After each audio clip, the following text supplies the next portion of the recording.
નમસ્કાર પ્રેક્ષકો, હું છું શીતલ અને આપ જોઈ રહ્યા છો હેડલાઇન ન્યૂઝ।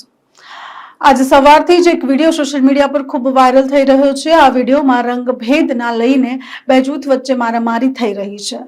આ વહેતો થયેલો વિડીયો વડોદરાની પારુલ યુનિવર્સિટીના કેમ્પસનો છે। આ કેમ્પસમાં મૂળ ભારતીય અને સાઉથ આફ્રિકન બંને વચ્ચે રંગભેદની નીતિના લઈને જે છે તે એકબીજા સાથે છૂટા હાથની મારામારી થઈ રહી હોય તેવો વિડીયો દેખાઈ રહ્યો છે। આ વિડીયોની પુષ્ટિ હેડલાઇન ન્યૂઝ કરતી નથી, કારણ કે સૂત્રોના આધારે આ વિડીયો 6 મહિના જૂનો છે અને વાઘોડિયા પોલીસ સ્ટેશન પર પૂછતાછ કરતા તેઓએ પણ જણાવ્યું છે કે એવી કોઈ FIR થઈ નથી, તેટલા માટે આ વિડીયોની પુષ્ટિ અમે કરતા નથી।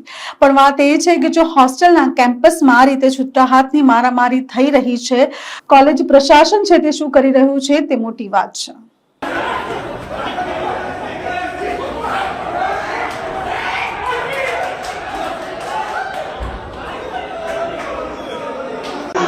నా ఫోన్ ఇతర స్నాప్ తీస్తాం ఉంది నా దగ్గర